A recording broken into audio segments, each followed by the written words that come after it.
estamos estudiando básicamente lo que es la clase 53. Bueno, vamos a estudiar hoy lo que es la clase 53. Es impresionante cómo el tiempo ha ido volando. Ya vamos en el atributo número 53, si podemos llamar a esto que vamos a estudiar hoy un atributo. Y bueno, hoy vamos a estar prácticamente concluyendo la serie. Ha sido un estudio que personalmente ha edificado mucho mi vida. Todo este material, recuerden que yo lo tengo en PDF. Si usted desea tenerlo, me lo puede solicitar. Y decidí precisamente darle conclusión hoy para que tengamos material suficiente para estudiar los atributos de Dios durante un año completo con una frecuencia semanal. Sí, porque más o menos en un año hay 52 semanas, entonces hemos estudiado alrededor de 52 atributos diferentes. Entonces, si usted de pronto desea hacer ese estudio en familia, o también puede ser un material que vamos a utilizar más adelante en los grupos de conexión, para que también en estos grupos pequeños en casa se pueda profundizar en quién es Dios, ¿no? Que es muy importante para nuestras vidas. Pero hoy vamos a ver algo que es muy importante y que de hecho nos ayuda siempre que vamos a hacer un estudio sobre este tema de los atributos de Dios. Y es que debemos tener claro que Dios es más que una lista de atributos.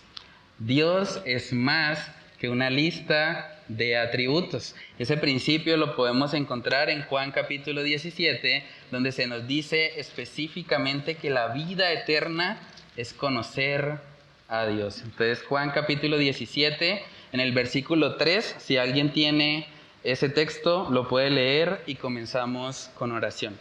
Juan capítulo 17, versículo 3. La vida eterna, que te conozcan a ti, el único Dios verdadero, y a Jesucristo, a quien has enviado. Amén. Vamos a orar para pedir la dirección del Señor. Padre, te damos muchas gracias por permitirnos llegar hasta aquí, Señor, en este estudio, en esta serie que hemos venido desarrollando acerca de tus atributos, Señor. Padre, sabemos que tú eres mucho más que una lista de características, que una lista de atributos.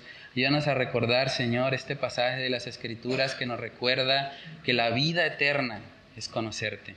Que realmente, Señor, la vida eterna no es algo que empieza en el futuro, que empieza una vez partamos de este mundo, sino que empieza hoy, empieza cuando hemos depositado nuestra fe en Cristo Jesús y hemos sido sellados con el Espíritu Santo. Padre, oramos para que tú nos ayudes a ser conscientes, Señor, del llamado que tú nos haces de conocerte más allá de un conocimiento teórico, más allá de un conocimiento intelectual, de conocerte, Señor, de forma relacional.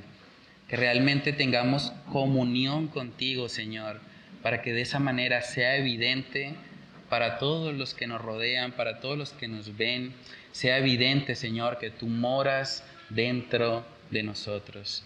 Padre, ayúdanos, Señor, a poder anhelar más de ti. Oramos para que este estudio, Señor, pueda despertar hambre y sed por tu palabra, hambre y sed por conocerte a ti y por tener una vida de comunión fuerte contigo, Dios. Oramos para que solo tú, Señor, seas exaltado por medio de la exposición de tu palabra. Te lo pedimos, Señor, en el nombre de Cristo Jesús. Amén y amén. Bueno, hermanos, entonces hoy estamos desarrollando la idea de que Dios es más que una lista de atributos, y es importante entender eso porque alguien podría pensar, bueno, si hemos estudiado 52 atributos de Dios, quiere decir que Dios es 52 características. Alguien podría llegar a esa conclusión, pero no es eso lo que estamos aprendiendo. De hecho, uno de los atributos fue la simplicidad de Dios. Que Dios es uno, o sea, Dios no hay división en Dios. Dios no es la suma matemática de muchas características para luego completar a Dios. Así no es como deberíamos verlo. Más bien debemos tener presente, a la luz de este texto que acabamos de leer, Juan 17:3, que Dios es un ser eterno y que la vida eterna es conocerle a Él. Cuando ahí habla de conocer a Dios, no habla de un simple conocimiento intelectual, no habla de una lista de características, Cuando hablamos de conocer a Dios, hablamos de un conocimiento relacional. No es simplemente un estudio informativo. No tiene que ver simplemente con memorizar atributos o memorizar las características de Dios. Tiene que ver con relacionarnos con Dios. ¿Recuerdan el famoso pasaje de Mateo 7 donde el Señor dice: muchos me dirán en aquel día, Señor, Señor, en tu nombre hicimos esto, en tu nombre hicimos aquello? Y el Señor, ¿qué les dice? Apartados de mí, nunca os conocí, hacedores de maldad. Ese conocí que aparece ahí es el mismo conocí de Juan 17:3. Nunca los conoció el Señor en términos relacionales. Obviamente que Dios, como omnisciente que es, que sabe todas las cosas, Dios sabe quiénes eran, Dios sabe lo que estaban haciendo, Dios conoce cada detalle de sus vidas, pero no tenía una relación con Él. Por eso dice: nunca os conocí, nunca hubo una relación. Entonces, cuando hablamos de conocer a Dios, tenemos que tener presente que es más que un estudio informativo. Con lo que hay en la parte de reflexiona, para que podamos participar un poco, es posible conocer a una persona íntimamente solo utilizando una lista detallada de sus características principales. ¿Es posible eso? Por ejemplo, el hermano Olivardo que nos está visitando hoy, ¿cuánto tiempo lleva conociendo a Laura? 25 años, imagínense, mucho tiempo, ¿no? ¿Cuánto lleva usted, hermano? Con Amalia, como 20, bueno, sigue ganando ahí el hermano. Bueno, vamos a imaginarnos algo. Digamos que a Libardo le dicen por un momento: no, pues usted realmente no va a conocer a Laura, no va a vivir con ella, no va a tener comunión con ella, simplemente le vamos a entregar a usted una lista de atributos de cómo es Laura. Y ahí va a estar todo bueno, pues ella tiene esta estatura, ella tiene estas características físicas, ella tiene esta personalidad y bueno, ¿será que dándole una lista, digamos, muy detallada al hermano Libardo de las características de Laura, eso sería igual a convivir con ella o conocerse con ella por 25 años? ¿Sería lo mismo? No, ¿cierto? Para nada. Sería, de hecho, muy difícil o probablemente no conocería a Laura como la conoce hoy, ¿cierto? Entonces, de la misma manera, cuando hablamos de Dios, no hablamos de simplemente conocer ciertos aspectos de que, bueno, Dios es omnipotente, omnipresente, omnisciente, Dios tiene aceidad y bueno, todos esos términos que de pronto estudiamos a lo largo de la serie. No se trata de eso. Porque podemos tener toda una lista de información que en última, si no lo estamos viviendo en una relación con Dios, pues no está este tipo de conocimiento del que habla Juan 17:3, del conocimiento relacional, de la comunión con Él. Entonces, eso lleva a que tristemente muchas personas pueden tener la lista correcta o la información correcta, pero en sus propias vidas no reflejan para nada conocer a Dios. Y pueden tener información correcta. Pueden saber, claro, Dios es soberano, Dios es santo, santo, santo, Dios es amor, Dios es justo, Dios está airado contra el impío, y pueden saber todos los atributos. Pero si no se está reflejando en su vida, es porque hay un problema. Pueden conocer a Dios intelectualmente, pero no conocen a Dios relacionalmente. Con lo que hay otra pregunta, bueno, la idea era que contestaran ustedes. ¿Por qué hay tantas personas que profesan conocer a Dios y hasta tienen mucha información correcta acerca de Él, pero con sus hechos lo niegan? ¿Conocen personas así? Profesan conocer a Dios, tienen la información correcta, pero cuando uno mira sus vidas, sus hechos dicen otra cosa. Entonces, pensar en Dios simplemente como la lista correcta de atributos realmente no implica que en nuestra vida práctica le conozcamos. ¿Por qué creen ustedes que sucede eso? ¿Por qué es fácil hoy en día conocer, tener de pronto mucha información incluso correcta bíblicamente, pero que en últimas no ha transformado la vida de las personas que hablan esa información? ¿Alguien quiere comentar algo? ¿Por qué sucede eso? En parte, ¿cierto? Por el internet. es muy fácil hoy en día. Uno puede entrar ahí a YouTube, cualquier cantidad de predicadores de buena doctrina, pero muchas veces estamos obesos de información, pero raquíticos de aplicación. ¿Sí, hermano? Yo creo que es una tendencia muy humana guardar conocimiento que no se aplica en la vida práctica. El médico que dice que fumar es malo, pero él fuma. Y así un montón de ejemplos, ¿no? que pueden hacer. Igual con la vida espiritual es exactamente lo mismo, ¿no? O sea, es muy humano tender a guardar mucho conocimiento y sentirnos bien con eso, pero no aplicarlo. Sí, y es algo que no es solamente de esta generación. Digamos que hoy en día, con todo el auge del internet, yo creo que bueno, el acceso a la información es mucho más fácil que en otras generaciones, pero en últimas la raíz de ese pecado está en el corazón humano. Y vemos que desde los tiempos bíblicos se presentaba eso. Personas que profesaban a Dios, pero que con sus hechos lo negaban. La siguiente pregunta que coloqué ahí: ¿solo el conocimiento teórico de una verdad bíblica es suficiente para hacer que se ponga en práctica? ¿Solo conocer teóricamente algo hace automáticamente que lo pongamos en práctica? Primero la respuesta es no. Y bueno, hay varios ejemplos que pudiésemos ver. Por ejemplo, antes de tomar mi primer vuelo en avión, iba a Diver, de acá iba a Diver, bueno, no iba más, ¿tú también ibas? Ah, Diver Junior también. Yo antes de eso estudié los aviones, ¿sí? Y yo sabía que se iba a presentar que se podía presentar turbulencia, que se puede apagar un motor y el avión aún vuela, que se pueden apagar los dos motores y aún planea, todas esas cosas. Y tenía un conocimiento, pero apenas hubo la primer turbulencia, yo pensé que el avión se iba a caer. O sea, a mí se me olvidó todo el conocimiento. ¿Por qué? Porque de pronto yo no estaba bien relacionado con los vuelos, no había la experiencia. Y lo mismo pasa con Dios. Nosotros, por ejemplo, decimos que conocemos a Dios, que Dios sustenta todas las cosas, que Él es soberano, que sustenta más o nos toma por más importantes a nosotros que los animales y el resto de la creación, ¿verdad? En Mateo capítulo 6, Él nos refleja a nosotros o nos muestra la confianza que debemos tener hacia Él por lo que necesitamos para vivir en esta tierra. Desde el versículo 25 al 33 Él dice que no temamos, Él va a sustentarnos con comida, con abrigo y con techo. Pero quizás si no tenemos esa relación con Él y pasamos por esos momentos difíciles y vemos la mano de Él en nosotros, es más, cada uno de los que estamos acá tenemos años y hemos pasado situaciones difíciles.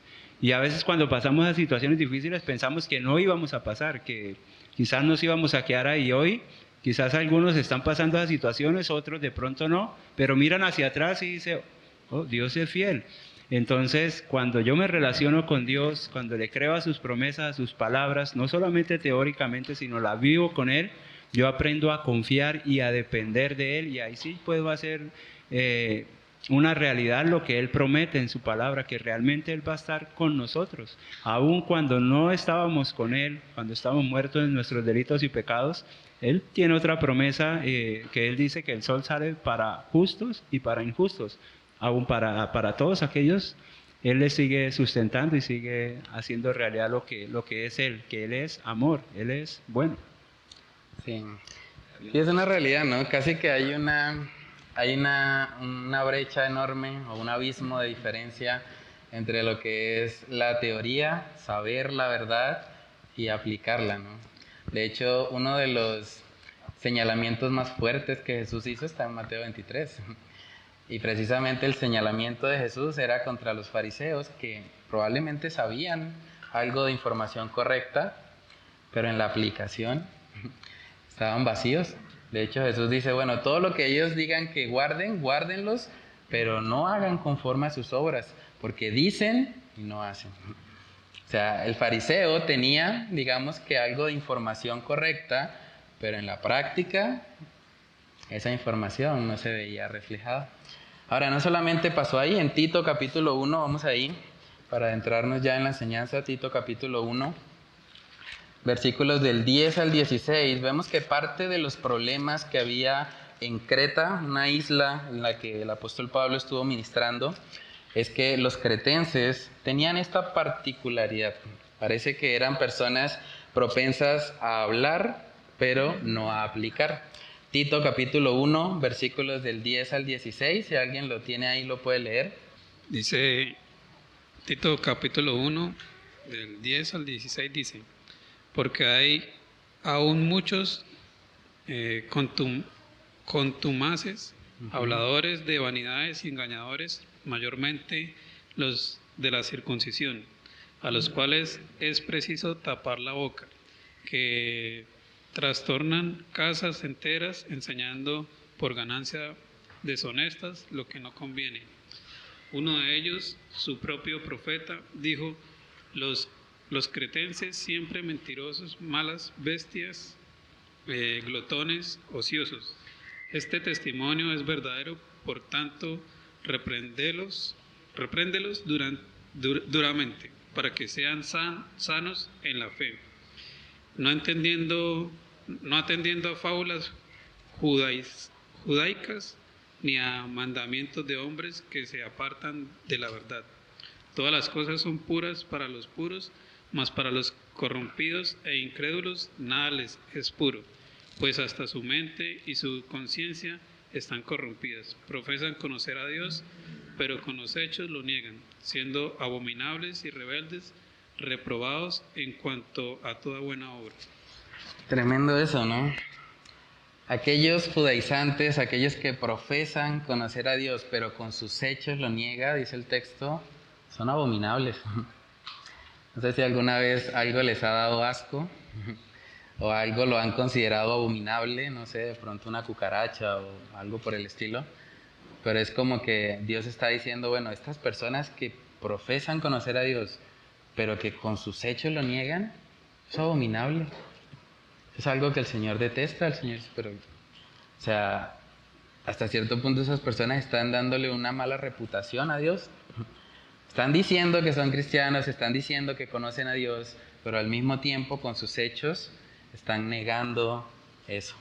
Entonces es una realidad que debemos tener muy claro. Es posible conocer una lista de atributos, conocer mucha información teológica acerca de Dios, pero si en últimas eso no está impactando nuestra vida, si no estamos aplicando esas verdades, en últimas, delante de Dios podemos llegar a ser abominables, porque profesamos algo que luego con nuestros hechos negamos. Primera de Juan capítulo 3 nos habla también acerca de un tema muy importante y de un tema por medio del cual nosotros podemos saber, o nuestros corazones pueden estar seguros de que realmente nosotros hemos conocido a Dios, que realmente vivimos para Él. Primera de Juan capítulo 3, versos del 18 al 19. Hijitos míos, no amemos de palabra ni de lengua, sino de hecho y en verdad. Y en esto conocemos que somos de la verdad, y aseguraremos nuestros corazones delante de Él. Amén. Entonces aquí vemos una vez más, ahora el apóstol Juan está diciendo, bueno, no amen simplemente de palabra y de lengua. Eso es fácil. Hasta cierto punto el mundo también ama así. No, sí, claro, yo ahí voy a estar. Cada vez que me necesites, cuenta conmigo, me llamas, no importa la hora. Y después cuando llega la prueba, 100 llamadas perdidas y no contestó. 3000 WhatsApp y nada. 10 stickers y nada. Pero la realidad es que muchas veces lo que decimos, lo que sale de nuestra boca, el Señor lo pone a prueba. Ah, bueno, tú dices que me amas. Ah, bueno, tú dices que eres cristiano. Bueno, vamos a tener una pruebita para que se muestre la autenticidad de tu fe. Para que realmente tú demuestres que no son solo palabras, no es solo de lengua, sino que es de hecho y en verdad. Saben que uno puede tener una clase muy descriptiva de lo que es el amor, y la mayoría de nosotros yo creo que tal vez conocemos, por lo menos 1 Corintios 13, el amor es sufrido, el amor es paciente, Pero como decía nuestro hermano Libardo, hay una gran diferencia entre saber lo que es el amor en teoría a luego vivir el amor en la práctica. Porque cuando mi esposa me ofende, cuando mi hijo es rebelde, cuando alguien en el trabajo me está haciendo la vida imposible, en esos momentos el viejo hombre va a querer salir y voy a querer pagar ojo por ojo y voy a querer cortar las orejas que tenga que cortar y voy a querer pagar mal por mal porque está en nuestra carne. Pero decidir amar en esos momentos es lo que le va a mostrar al mundo que cuando hablamos de que Dios es amor, no es carreta. No es simplemente algo que estamos diciendo para encajar en una iglesia, no es simplemente algo que profesamos con nuestros labios y ya, sino que es algo que realmente creemos y vivimos en nuestro corazón. ¿Por qué creen ustedes que una persona llega al punto de lo que vemos ahí en Tito capítulo 1? O sea, ¿por qué un hombre puede llegar al punto de profesar a Dios con sus labios, pero luego con sus hechos negarlo? ¿Qué pasa en la mente de esa persona? ¿Alguien quiere compartir algo? ¿Sí?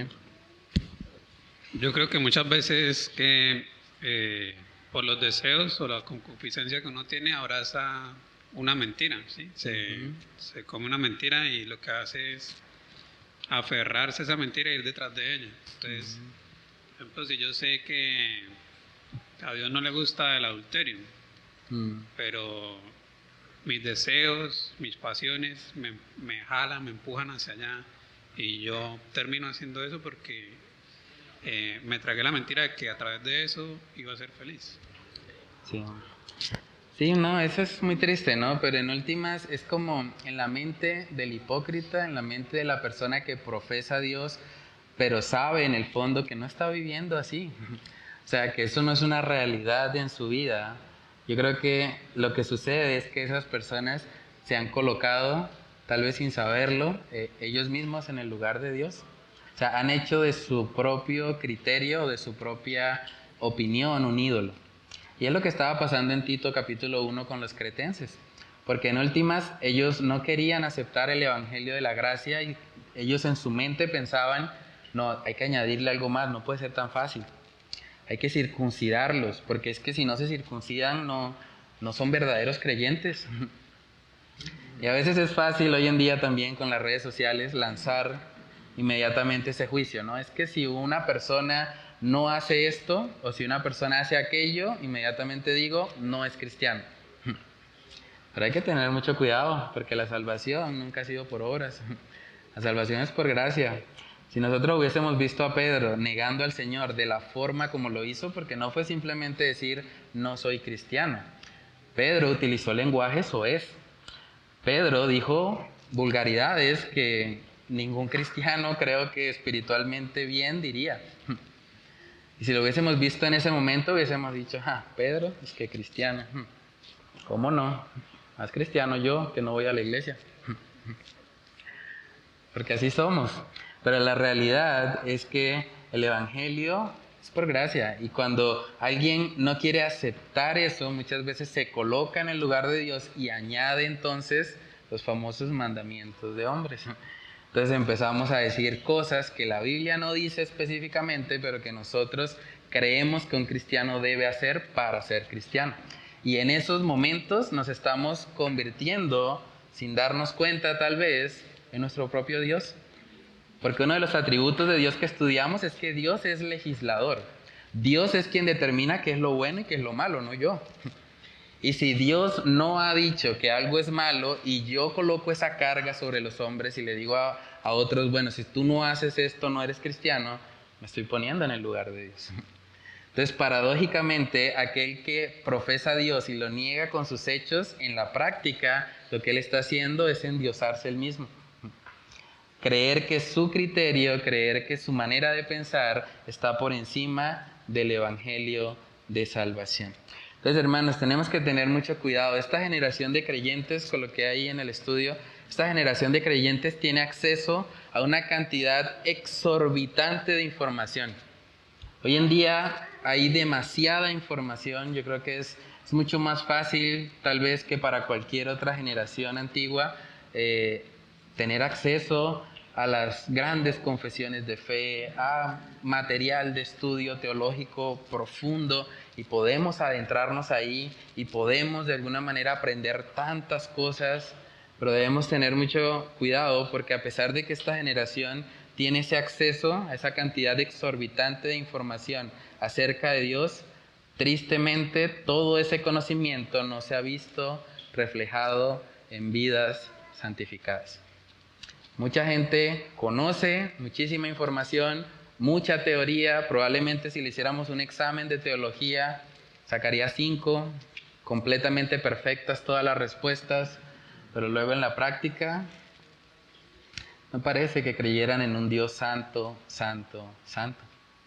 Porque si yo creo en ese atributo de Dios, que es el atributo más repetido en toda la Biblia acerca de Dios, pues yo debería esforzarme también por ser santo.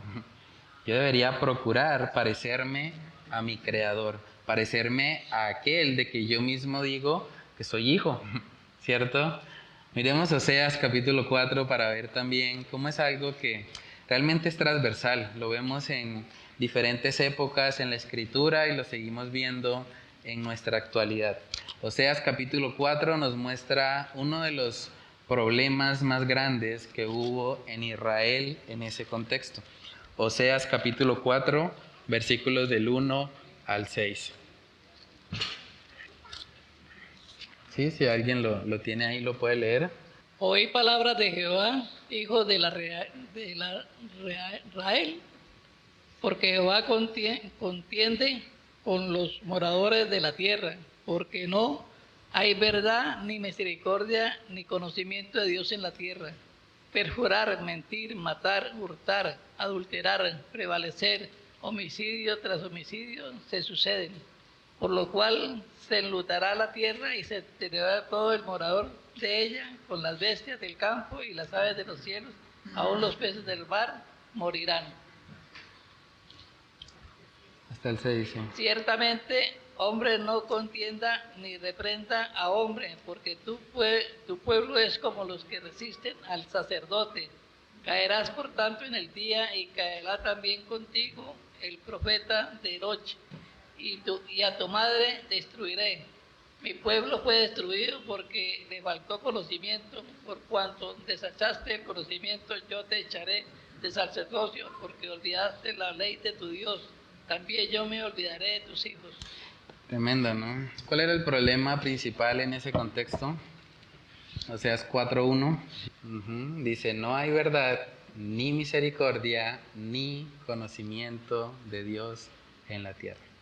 Cuando hablamos de Dios en el sentido que está Juan 17:3, cuando hablamos de conocerle a Él, no hablamos simplemente de teoría, hablamos de una realidad, hablamos de algo que transforma vidas. Esto que estamos estudiando aquí hoy no es simplemente para que tengamos cabezas más grandes. Esta serie que hemos venido desarrollando no es para eso. El propósito principal de esta serie es que conociendo a Dios, nosotros reflejemos a Dios en el mundo. Que cuando nos vean a nosotros puedan decir, esto me recuerda a Cristo. De hecho, inicialmente en el libro de los Hechos, cuando los llamaron cristianos, es porque eran como pequeños Cristos. Recordaban muchas de las cosas que Cristo hacía. Y ese debería ser nuestra identidad como cristianos. Que cuando nos vean y digan, bueno, el hermano Diver es cristiano, o el hermano Ricardo es cristiano, el hermano Juan Carlos es cristiano, no simplemente piensen en alguien que viene a la iglesia todos los domingos. Que realmente al llamarnos cristianos piensen, estas personas se parecen a Cristo, no son perfectas, tienen sus errores, pero se nota que hay algo diferente en ellos. Se nota que se están esforzando en la gracia para parecerse a su Salvador. Esa debería ser la marca distintiva del cristiano. Mateo capítulo 15 también nos muestra otra de las exhortaciones que nuestro Señor Jesús hizo a aquellos que con sus labios dicen tal vez las palabras correctas, pero que sus corazones no están alineados con aquello que afirman. Mateo capítulo 15, versículos del 7 al 11. Hipócritas, bien profetizó de vosotros Isaías cuando dijo, Este pueblo de labios me honra, mas su corazón está lejos de mí, pues en vano me honran. Y llamando así a la multitud, les dijo: Oíd y entended. No lo que entra en la boca contamina al hombre, mas lo que sale de la boca, esto contamina al hombre. Amén. Este pueblo de labios me honra, mas su corazón está lejos de mí. Entonces, cuando hacemos un estudio como el que estamos terminando hoy, la serie de los atributos de Dios, tenemos que asegurarnos de que no simplemente honremos al Señor con nuestros labios y que nuestros corazones no estén ahí. Debemos pedirle al Señor que Él nos ayude a que precisamente nuestros corazones estén alineados a su verdad, estén alineados a quién es Él, y que sobre esa base nosotros anunciemos con nuestros labios quién es Él. Porque es la única manera en que va a poder ser un ministerio fuerte o un ministerio sólido, porque ahí no estará descansando en la intelectualidad de un hombre o en el conocimiento teórico de algo, sino que va a descansar precisamente en quién es Dios. Por lo que también ahí en la parte de aplica. Si la vida eterna es un regalo que Dios nos ofrece en el presente, eso es importante, ¿no? Cuando hablamos de la vida eterna no hablamos de algo futuro. La Biblia dice que el que cree tiene, no dice tendrá, dice tiene vida eterna. Es algo del presente, es algo que empieza aquí en esta vida. Entonces, si la vida eterna es un regalo que Dios nos ofrece en el presente, eso quiere decir que conocer a Dios íntimamente no es algo que solo vamos a experimentar en el futuro cuando estemos en el cielo. Más bien, la Biblia nos enseña muy claramente que es posible conocer a Dios hoy mismo, hoy saliendo de este lugar, hoy en esta semana, hoy hablando de este mes, hoy en el presente podemos conocer a Dios. Tenemos ese acceso por la obra de Cristo en la cruz. Entonces pregúntate a manera de aplicación, ¿tú te estás conformando solo con recibir información acerca de Dios o te estás esforzando en la gracia por conocer a Dios? Nótese que hay una diferencia ahí. No es lo mismo conocer de Dios que conocer a Dios. Muchas personas pueden conocer de Dios y muchas personas pueden hasta memorizar cada uno de los atributos que estudiamos y los pueden decir incluso sin mirar el papel y aprendérselos de memoria, pero eso no implica que realmente conozcan a Dios. Entonces debemos tener clara esa diferencia. Simplemente nos estamos conformando a eso. Ahora, obviamente, no estamos diciendo aquí que estudiar sea malo o que la letra mata, como algunos han dicho en su ignorancia de pronto de algunos pasajes. Cuando hablamos de conocer de Dios, es importante conocer de Dios. Es importante conocer sus atributos, si no, pues, ¿para qué hacemos una serie como esta? Eso es importante, pero eso no es suficiente y no es lo único. Ese conocimiento de Dios debería llevarnos a Dios en la práctica. Saber que Dios es soberano no es simplemente para yo resolver un examen. Saber que Dios es soberano debería llevarme a mí en mi propia vida, cuando hay dificultades, cuando hay dolor, cuando hay aflicción, recordar, esto no es obra de la casualidad. Esto no es que yo sí soy muy de malas. Esto es que hay un Dios que gobierna todas las cosas y lo ha permitido para el bien de mi alma si soy un creyente. Y si soy un incrédulo, pues para mi salvación.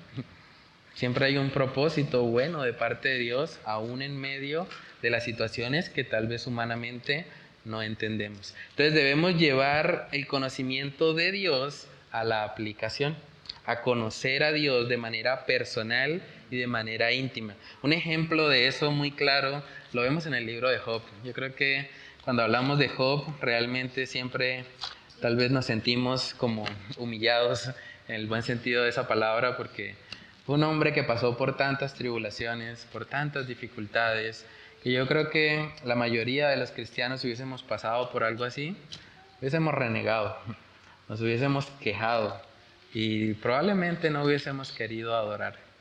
Pero vemos en la vida de Job que a pesar de perderlo todo, es que es impresionante pensar en eso, perdió su familia, perdió sus posesiones materiales, perdió incluso su salud. O sea, Job no se podía sentar cómodamente como estamos hoy nosotros aquí en una silla y estar tranquilo estudiando la palabra. Job tenía una comezón que no podía soportar. Todo el tiempo se estaba rascando la piel, no había analgésicos, no había algo que le mitigara un poco el dolor, y ahí estaba Job en medio de su enfermedad, de su dolor, de su agonía. Sus amigos estaban pisoteando su reputación, pensando: algo debiste haber hecho, esto es por tu pecado, tienes que tener algo oculto. Y todo alrededor de Job parece que se estaba derrumbando. Sin embargo, en medio de todo ese contexto, en medio de que él mismo tampoco entendía por qué Dios estaba permitiendo todo eso, lo que reconfortó a Job fue el conocimiento de Dios. Y no simplemente el conocimiento teórico de Dios, sino que realmente era un conocimiento relacional. Él tuvo una relación más profunda con Dios a través de su aflicción. Miremoslo, Job capítulo 42, versos del 1 al 6. Si alguien lo tiene ahí, lo puede leer. Respondiendo Job a Jehová dijo: yo conozco que todo lo puedes y que no hay pensamiento que se esconda de ti. ¿Quién es el que oscurece el consejo del entendimiento? Por tanto, yo hablaba lo que no entendía, cosas demasiado maravillosas para mí que yo no comprendía.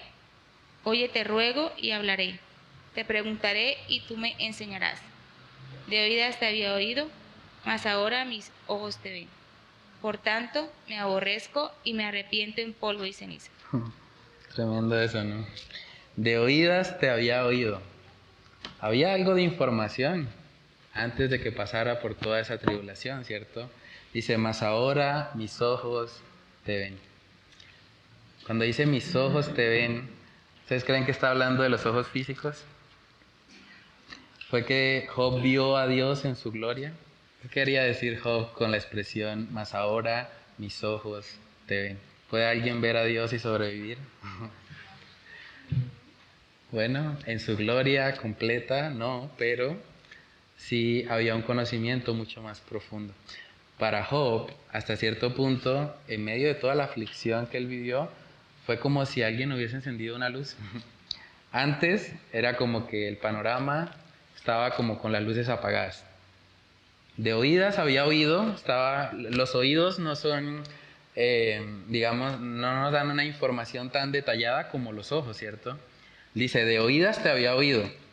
Había algo de conocimiento. Estar en un cuarto oscuro y oír cosas nos hace tal vez imaginarnos algo. Pero que enciendan la luz y que ahora nuestros ojos vean, eso lo cambia todo. Eso cambia totalmente nuestra experiencia, ¿cierto? Es igual con Dios.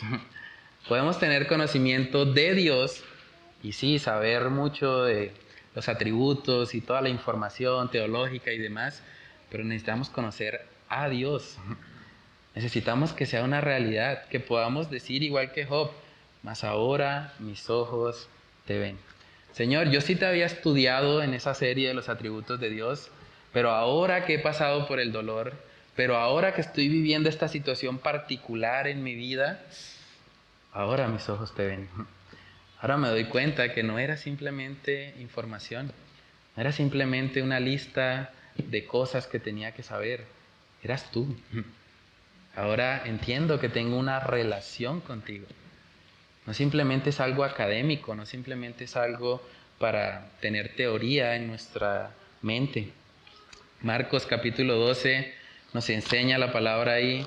Jesús mismo nos enseñó cuál es el principal mandamiento. Marcos capítulo 12 en el versículo 30. Marcos capítulo 12, verso 30, si alguien lo tiene lo puede leer. Y amarás al Señor tu Dios con todo tu corazón y con toda tu alma y con toda tu mente y con todas tus fuerzas. Este es el primer mandamiento. Sí, el principal mandamiento, ¿no? Entonces ahí podemos ver el mandamiento principal en todas las escrituras. Deberíamos amar a Dios con todo lo que somos, con nuestro corazón, con nuestra alma, con nuestra mente y con nuestras fuerzas, con todo. Es interesante ese énfasis, ¿no? Y con toda tu alma y con toda tu mente y con todo tu corazón y con todas tus fuerzas, todo lo que somos debería estar enfocado en amar a Dios. Volvamos al ejemplo del hermano Elibardo. Hermano, antes de conocer a Laura, ¿tú le amabas más o le amabas menos? Ok, y en la medida que fue pasando el tiempo, fueron compartiendo más, la fuiste conociendo más. ¿Qué pasó con el amor hacia ella? El amor creció. Eso es no costumbre como hacen algunos, no, va creciendo porque ya sé quién es, cómo se comporta, cómo me ama. Es diferente, Sí. todo lo cambia. Claro, conocerla a ella ha hecho que usted la pueda amar más, ¿cierto? Es igual con Dios. Si queremos cumplir con el principal mandamiento, Jesús mismo dijo que este es el mandamiento principal. O sea, esto es lo más importante, si queremos decirlo de esta manera, es el principal mandamiento que deberíamos guardar, amar a Dios con todo lo que somos. Si queremos cumplir esto, hay que conocer a Dios. No hay otra forma. ¿Cómo vamos a amar aquello que no conocemos? Yo recuerdo, antes de conocer a mi esposa, había muchas cosas de ella que yo no sabía. Y que ahora, por causa de convivir con ella, por causa de tener comunión con ella, ahora ya sé qué cosas le agradan a ella, ahora sé cómo amarla de una mejor manera.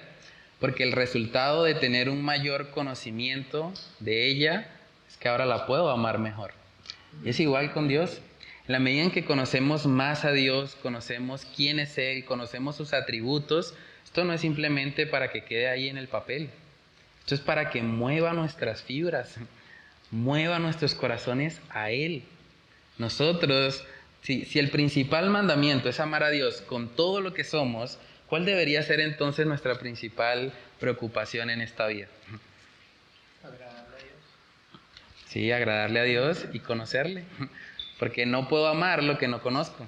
Entonces tengo que conocer a Dios para poder cumplir con ese principal mandamiento. Entonces coloqué ahí en la parte de razona.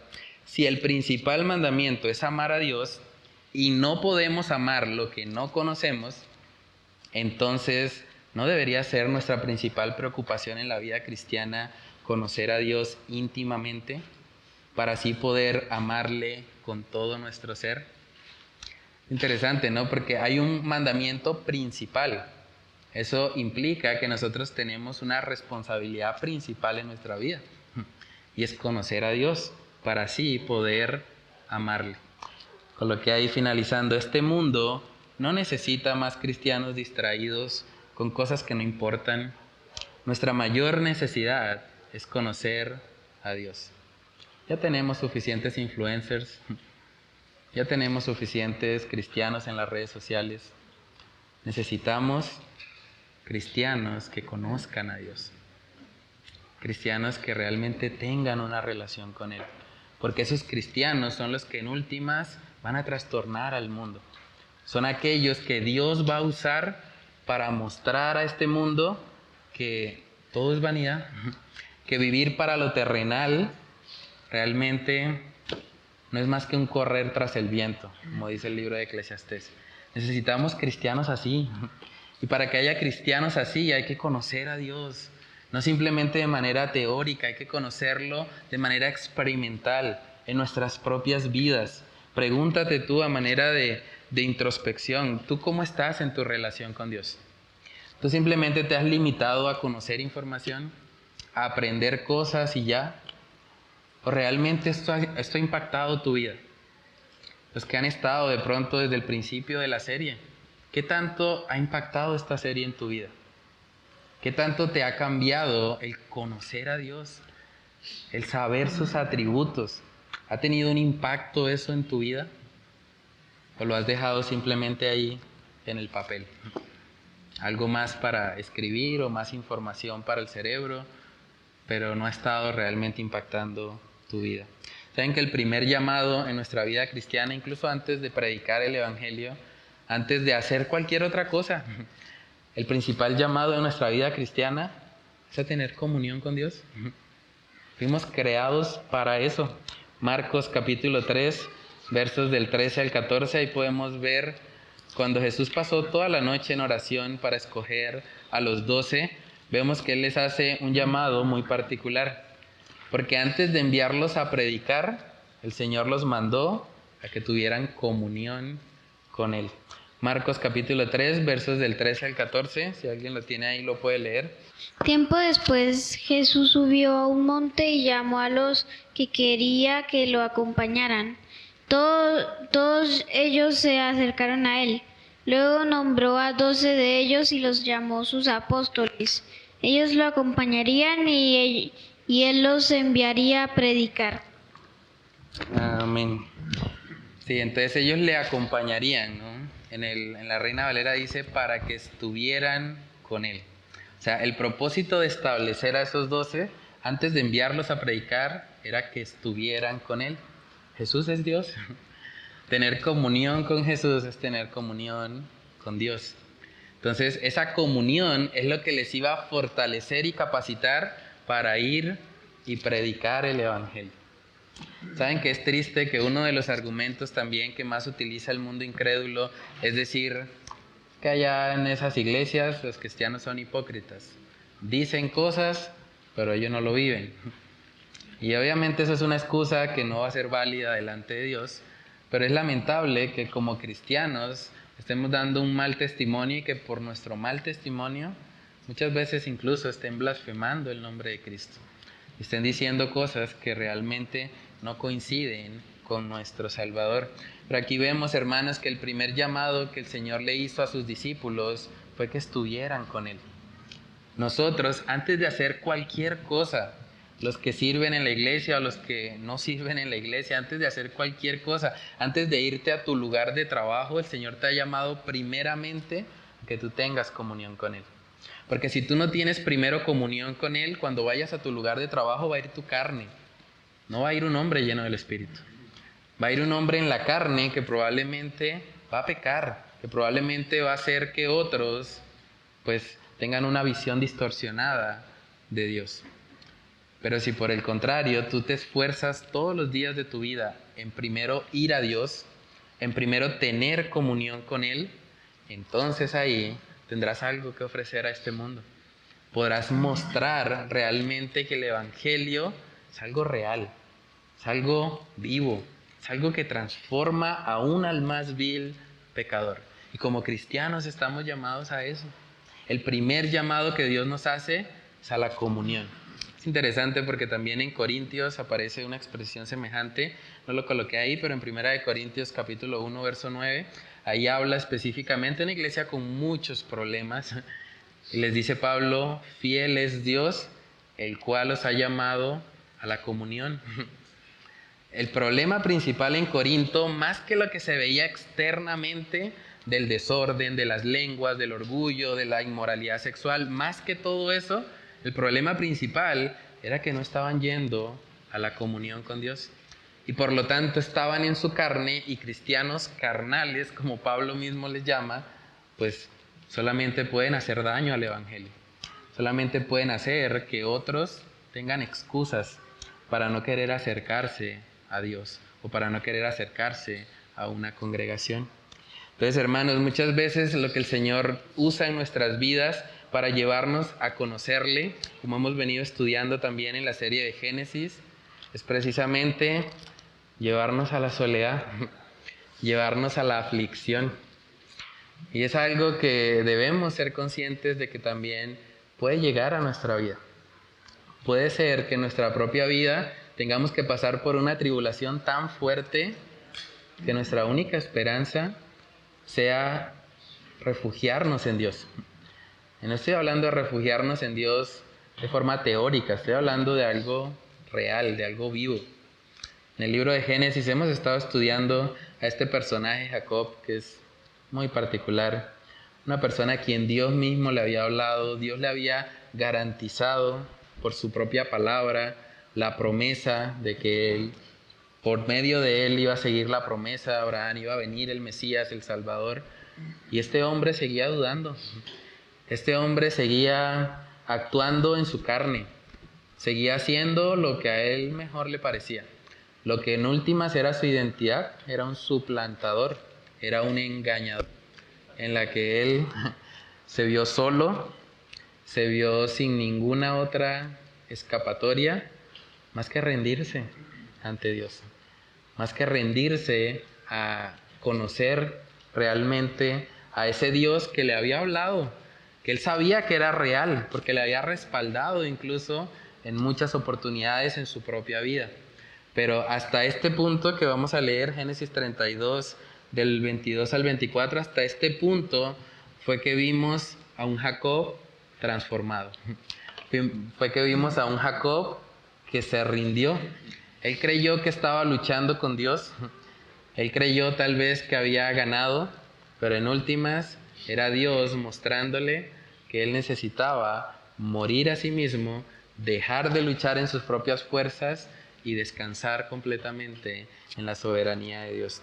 Miremos Génesis 32 del 22 al 24, si alguien lo tiene ahí lo puede leer. Y se levantó aquella noche y tomó sus 2 mujeres y sus 2 siervas y sus 11 hijos y pasó al vado de Jaboc.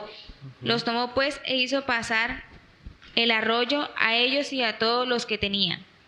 Así que quedó Jacob solo y luchó con el varón hasta que rayaba el alba. Tremendo eso, ¿no? Es interesante, o sea, tratar de cruzar un río de noche, de por sí cruzar un río es algo peligroso, es algo que hay que estar muy atentos, pero pasarlo de noche es complicado. Ahora, Dios lo que hizo con Jacob fue, bueno, voy a esperar que él siga su estrategia, siga su plan. Y el Señor permitió que, bueno, pasara todas sus cosas, pasara a sus esposas, a, bueno, sus posesiones materiales y todo, y lo llevó al punto en que Jacob estaba solo. Dice en el 24, así se quedó Jacob solo. Y en ese momento de soledad, en ese momento donde probablemente Jacob se había dado cuenta que ya no tenía más de dónde agarrarse, ya no podía buscar a alguien que le rescatara, estaba solo y sabía que se aproximaba su encuentro con Esaú, que lo había amenazado de muerte. Hasta este momento Jacob probablemente tenía en su cabeza, a mí me quedan pocos días de vida, porque yo sé que cuando mi hermano me encuentre, él es especialista en matar, es un cazador nato, él me va a acabar de un solo flechazo. No va a necesitar ni 2 lanzas porque con una sola bastará. Probablemente Jacob tenía todo eso en mente y en ese contexto preocupado tal vez por el futuro de sus hijos, preocupado por sus esposas y demás, en ese contexto fue que el Señor permitió que ese Jacob orgulloso, que ese Jacob que se había estado resistiendo a conocer genuinamente a Dios, a conocer a Dios de manera relacional como hemos estado hablando, a que en ese momento Jacob fuese realmente humillado. Y en ese momento en que Jacob se humilló, entonces el Señor le dice, bueno, ya no serás más Jacob, ahora serás Israel. Ahora tienes una nueva identidad. Ahora vas a vivir no para ti mismo, no suplantando a otros para obtener lo que quieres, sino viviendo para Dios. Israel, el que Dios ha escogido. Entonces, hermanos, de la misma manera, nosotros debemos buscar a Dios antes de que llegue incluso la tribulación a nuestra vida. Porque la triste realidad es que por la dureza de nuestros corazones, a veces estos atributos de Dios que de pronto estudiamos de forma teórica, llegan a convertirse en algo práctico en nuestra vida. A veces es en medio de la aflicción, a veces es en medio de la soledad, a veces es en medio de una situación económica difícil, a veces es en medio de la enfermedad, a veces es en medio del desempleo, a veces es en medio de situaciones incómodas, porque por nuestra naturaleza pecaminosa es en esos momentos donde nos rendimos.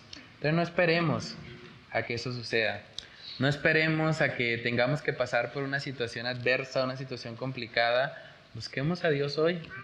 Somos privilegiados, tenemos acceso directo a Él. Él nos ha dado el regalo de la vida eterna, que no empieza en el cielo, empieza aquí, en el momento en que creímos. Y tenemos acceso a conocer a Dios. Coloqué ahí una frase para meditar. No estudies la Biblia simplemente para adquirir conocimiento o para tratar de refutar a otros. Estudia más bien para conocer a la persona que más te ha amado.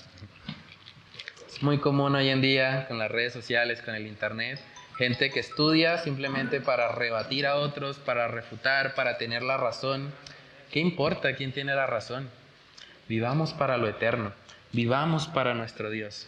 Permitamos realmente que lo que es la vida eterna, que es conocerle a Él, sea una realidad en nuestras vidas. En la parte de atrás coloqué algunas actividades de profundización.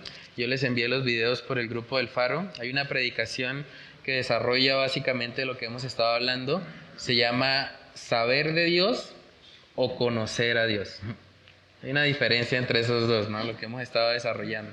Entonces pueden escuchar la predicación del pastor Juan José Esteves, y la otra predicación se llama El incomparable valor de conocer a Dios, del pastor Héctor Salcedo de la IBI. También ambos videos son muy buenos, pueden escucharlos y escribir ahí en el recuadro las principales enseñanzas y aplicaciones de los mismos. También les compartí un artículo del Ministerio Coalición por el Evangelio que se llama Conociendo a Dios, también muy interesante porque habla de cómo conocer a Dios afecta todas las áreas de nuestra vida. Conocer a Dios afecta mi rol como esposo, conocer a Dios afecta mi rol como profesor, conocer a Dios afecta mi rol como hermano, como creyente. Entonces es algo que es transversal a todas las áreas de nuestra vida. Y por último, a manera de introspección, coloqué cómo impacta tu vida devocional saber que la principal necesidad de tu alma es conocer a Dios. Esa es la principal necesidad de nuestra alma, conocer a Dios. Y que sin ese conocimiento relacional no puedes obedecer correctamente ningún mandamiento. Si alguien sirve en la iglesia pero no ama a Dios, no está obedeciendo. Porque el primer llamado, el principal mandamiento es amar a Dios con todo nuestro ser. Si alguien va a las misiones urbanas y predica el evangelio, pero no ama a Dios, tal vez va a las misiones urbanas para salir en la foto o para que otras personas vean, uy, cómo ha crecido ese hermano, pero no ama realmente a Dios, eso en últimas también es vano. Cualquier cosa que hagamos, nuestra vida familiar, nuestra vida en la iglesia, nuestra vida laboral, cualquier cosa que hagamos que no esté cimentada en la base del amor a Dios, en últimas, no es verdadera obediencia, o no es la obediencia a la manera de Dios. Lo que Dios quiere es que nosotros le obedezcamos porque le amamos con todo nuestro ser. Y que cuando servimos en la iglesia, cuando servimos en nuestras propias casas, en nuestra familia, en nuestro lugar de trabajo, lo hacemos no para ser vistos, no para que nos aplaudan o nos aprueben, sino que lo hacemos porque amamos a Dios, porque ese es el fundamento de nuestra fe y de nuestra vida práctica. Lo siguiente que coloqué ahí, ¿estás viviendo tu vida cristiana reflejando que conoces a Dios en todas las áreas de tu vida? Lo que hemos venido hablando es algo transversal. ¿Tú estás reflejando eso en todas las áreas de tu vida? ¿O simplemente profesas conocer a Dios en la iglesia? Aquí es fácil. Aquí nadie se va a burlar de nosotros. Aquí nadie pues nos va a atacar por nuestra fe, somos cristianos. ¿Pero qué cuando estamos afuera? ¿Pero qué cuando de pronto los compañeros de trabajo están diciendo, bueno, ¿dónde es la rumba? ¿Dónde vamos a ir a beber o dónde vamos a ir a pecar? ¿Qué hacemos en esos momentos cuando nos relacionamos con personas no creyentes? ¿Estamos siendo fieles a Dios? ¿Estamos amando a Dios aún en esos contextos? ¿O simplemente somos cristianos en la iglesia y otras personas fuera de ella? Debemos examinarnos. Todo esto que hemos estado estudiando realmente tiene mucha aplicación a nuestra vida y debemos pedirle al Señor que realmente podamos vivirlo. Entonces, bueno, esas son las actividades para profundizar más en el tema de que Dios es más que una lista de atributos. No sé si hay alguna pregunta, algún comentario sobre el tema de hoy.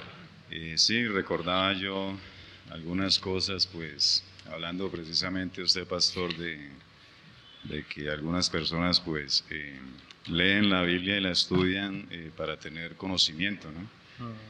Simplemente para quizás rebatir, ganar un debate, alguna discusión, bueno, en fin, para otros propósitos, menos con el fin por el cual Dios ha revelado su palabra, ¿verdad? Y es que pues la Escritura tiene un propósito principal, y el propósito principal pues lo dice en Romanos capítulo 8, versículo 28, que dice que fuimos predestinados para ser conformes a la imagen de Jesucristo, ¿sí? Y bueno, este es el fin, o sea, esta es la meta. Y para llegar a esa meta, pues primero debe haber un principio, o sea, de dónde comenzar, ¿sí? Para llegar a esa meta, pues, como usted lo hablaba, pues hay que comenzar por tener una relación con el Señor. Si una persona no tiene una relación con el Señor, pues no va a poder llegar a esa meta, que es ser conforme a la imagen de Jesucristo, es decir, reflejar a Cristo a través de su vida. Y cuando miramos, por ejemplo, en 2 Corintios capítulo 3, ese capítulo pues habla un poco acerca de eso y nos da el ejemplo del Antiguo Testamento que ocurría con Moisés. Y es que allí Moisés era el único que se presentaba delante de Dios, ¿verdad? Él era el que tenía como esa relación directa con el Señor. Él iba y se presentaba allá y luego el mismo pueblo le decía, o sea, que Dios no hable con nosotros porque vamos a morir. Que no, que Moisés hable con el Señor y luego Él viene y nos dice a ver qué es lo que Dios quiere decirnos a nosotros. Entonces, Él era el que tenía esa relación directa con Él en ese tiempo, en el antiguo pacto. Pero en ese capítulo pues nos habla de que ahora en el nuevo pacto no es una persona, no es solamente el pastor o cualquier líder, sino que cada uno de nosotros, cada miembro, cada persona puede tener esa relación directa con el Señor y donde puede conocerle a Él, conocer la gloria de Dios y la manera como nosotros podemos conocer la gloria de Dios, conocer al Señor en sus atributos y en todo lo que Él es a través de su palabra.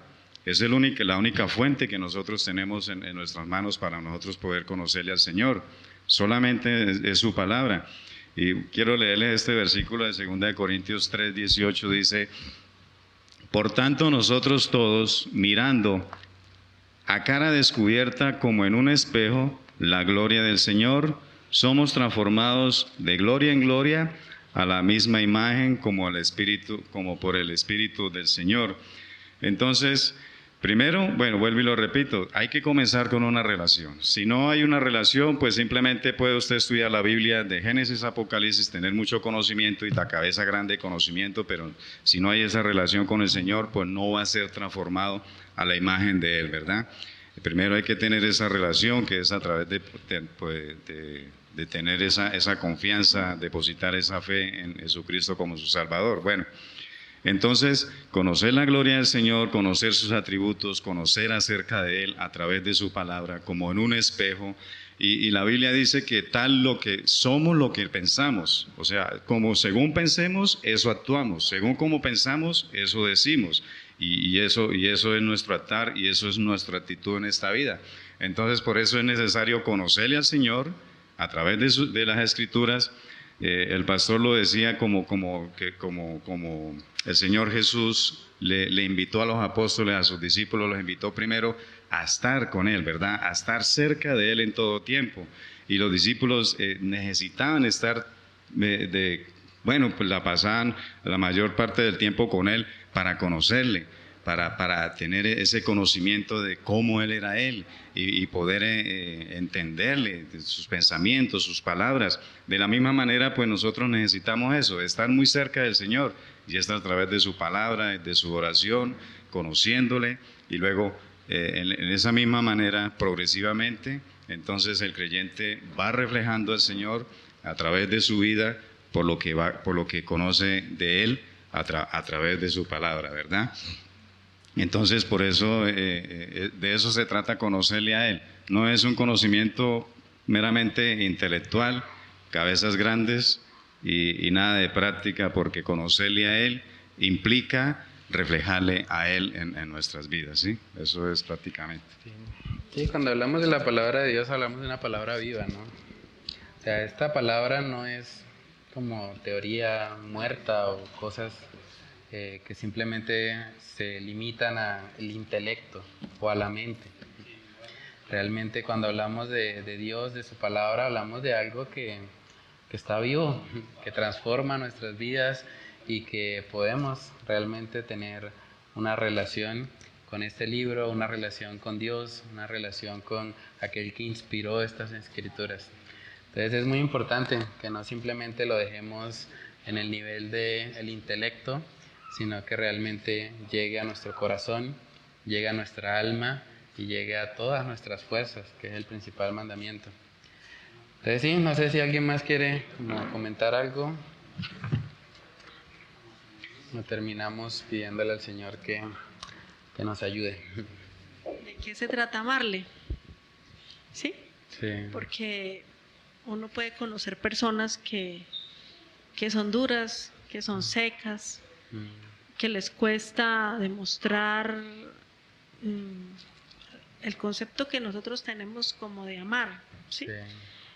Ternura, comprensión, muchas de esas cosas.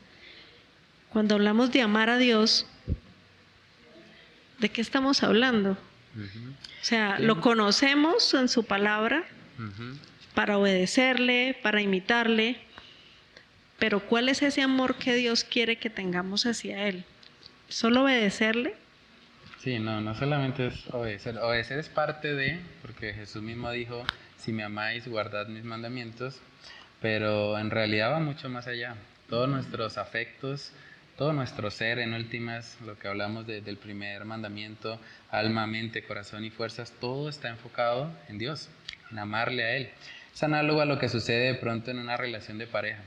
Antes de yo casarme con mi esposa, antes de tener comunión con ella, yo desconocía mucho por ejemplo, no sabía que no le gusta la cebolla.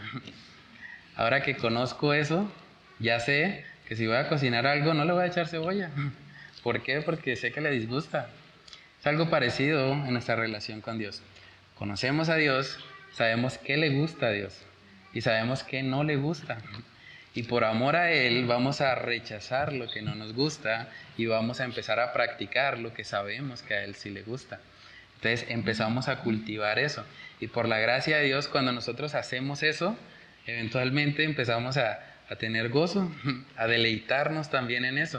O sea, un efecto secundario de amar a Dios es que nosotros le amamos más a Él. O sea, es como un círculo, ¿no? Es la medida en que yo amo más a Dios, y Dios obviamente es amor y Dios me ama a mí. De hecho, yo le amo porque Él me amó primero. Entonces, es un ciclo. Dios me ama a mí primero, luego yo le amo a Él y cada día me voy renovando con la palabra, le voy conociendo más, me voy dando cuenta, esto que hago de pronto en mi trabajo tal vez no agrada a Dios. Más bien voy a buscar no hacerlo y voy a buscar hacer otras cosas que sé que sí le agradan a Él. Entonces empiezo a trabajar, a desechar aquello que sé que le aborrece y a abrazar y a practicar aquello que sé que le agrada. Y de esa manera la relación se va fortaleciendo, obviamente en oración, en estudio de la palabra, en la alabanza, también todo nuestro ser se empieza como a alinear a eso. Y progresivamente, porque en últimas la santificación es un proceso progresivo en nuestras vidas, progresivamente le amamos más, le amamos más, le amamos más y eventualmente llegamos a estar completamente, digámoslo así, enamorados de Él o todo nuestro ser enfocado en amarle. Aprendamos del que sí sabe, aprendamos de Dios. Dios nos amó, dice la palabra, estando muertos en nuestros delitos y pecados. Sí, pero en última sí es llevar a las personas a la Escritura y permitir que el Dios que es amor y que en últimas ha reflejado su amor no solo de hecho, no solo de palabras, sino con acciones, ese amor sea nuestro ejemplo y que podamos imitar sus pasos. Entonces, bueno, vamos a orar, ¿sí? Sí, hermano. No, es que con respecto a cómo hacer para que una persona que tiene el corazón duro pueda amar, la respuesta está en el Evangelio. Lo que pasa es que ahorita se me va el pasaje, no sé si es Mateo capítulo 18, versículo 21, que Jesús creo que le pregunta a Pedro cuántas veces se debe perdonar, ¿sí? Y le dice 70 veces 7, ¿cierto? Bueno, eso es como especie un hebreísmo que hay allí porque es perdonar 490 veces en el mismo día a una persona, y nunca una persona va a llegar a ofender a otra 490 veces, eso quiere decir es siempre. Pero desde el versículo 23, si no estoy mal, en adelante habla sobre una parábola de un rey que perdonó a un súbdito, a alguien de la región, hay una deuda impagable, y manda a esta persona a que haga lo mismo con deudas pagables. Para que una persona su corazón pueda ser transformado, la única cura que hay para eso es el Evangelio. Si una persona ve de dónde Dios le saca, o sea, qué es lo que Dios le ha perdonado por medio del sacrificio de Cristo en la cruz, porque a veces pensamos que Dios perdona porque decimos, Señor, perdona mis pecados, pero no, ningún pecado va a quedar impune. O sea, nosotros nos arrepentimos, pero nuestros pecados fueron castigados en la persona del Señor Jesucristo y costó muchísimo, muchísimo. Entonces, cuando yo veo ese perdón que Dios me otorgó, no por lo que yo hago, sino por lo que su Hijo hizo en la cruz, yo cuantifico eso, y no es que ahora va a ser, no, pues vienes, violas a mi hija, le asesinas y yo te perdono. Cuesta, pero cuando yo miro la cruz, mi corazón va siendo transformado y es mucho más fácil poder llegar yo a perdonar, a que ese corazón se parezca más al del Hijo de Dios. Pero una persona que de pronto no ha entendido el Evangelio, que de pronto no ha sido perdonada, no ha entendido el perdón que Dios le ha otorgado, difícilmente va a llegar a perdonar a alguien. Va a amar a aquellos que le aman, que le hacen bien, favores y eso, pero difícilmente va a poder perdonar a los que le hacen mal. Pues eso es lo que ha hecho en mí, el que de pronto haya sido ahora más, haya sido sensible, porque era una piedra, o sea, alguien me decía o me hacía algo, no, es indiferente, pero cuando comprendí el amor de Dios, eso cambió todo. Sí, realmente no hay amor fuera de Dios. Si una persona no está en Dios, eventualmente no va a poder amar, por más de que en su carne intente hacerlo, ¿no? Romanos también dice eso, los designios de la carne no se sujetan a la ley de Dios, ni tampoco pueden. Es imposible para alguien que está en la carne amar, sobre todo en el sentido que Dios manda que amemos, que no es un amor emocional, no es un amor de mariposas en el estómago, es un acto de la voluntad. Estar dispuesto a hacerle bien a otra persona, aun si me siento horrible. Porque en últimas el amor no es emociones, el amor es un acto volutivo. Entonces, bueno, oremos y pidámosle al Señor que Él nos ayude y demos gracias también al Señor por esta serie, por lo que nos ha permitido aprender, pero sobre todo oremos para que lo que aprendimos pueda ser una realidad en nuestras vidas. Padre, te damos muchas gracias, Señor, por esta serie que estamos finalizando la noche de hoy. Gracias porque nos has enseñado, Señor, 52 atributos tuyos, 52 características que podemos ver de ti, Señor, en la palabra. Y sabemos que pudiesen ser muchísimas más. Tú eres un Dios infinito, tú eres un Dios eterno, tú eres un Dios que excede a la creación, eres un Dios trascendente, inmanente. Padre, ayúdanos, Señor, a entender que todo esto realmente, más que llevarnos a saber palabras técnicas, debería llevarnos, Señor, a una mayor comunión contigo. Yo te pido, Señor, que tú quebrantes nuestro orgullo, quebrantes corazones legalistas tal vez, pensando que pueden legislar, que pueden añadir mandamientos que tú no has colocado. Padre, que conocerte a ti, Señor, sea la base de todo lo que hagamos. Que conocerte a ti sea la base de nuestras vidas familiares, de nuestras vidas laborales, de nuestras vidas en la iglesia, que todo lo hagamos sobre la base de una relación contigo, Dios. Padre, guarda nuestros corazones de la hipocresía, de simplemente saber cosas, decir cosas que no estamos viviendo. Guárdanos de eso, Señor. Ayúdanos más bien a tener hambre y sed de ti. Ayúdanos a ser fortalecidos en nuestro hombre interior, en nuestra comunión contigo, Señor, que es el primer llamado que tú nos haces, a amarte con todo nuestro ser, para que de esa manera, Señor, podamos ser siervos útiles en tus manos para proclamar el mensaje de salvación a este mundo que tanto lo necesita, Dios. Padre, oramos para que solo tú, Señor, seas exaltado por medio de la aplicación de lo que hemos estudiado en esta noche. Te lo pedimos, Señor, en el nombre de Cristo Jesús. Amén y amén.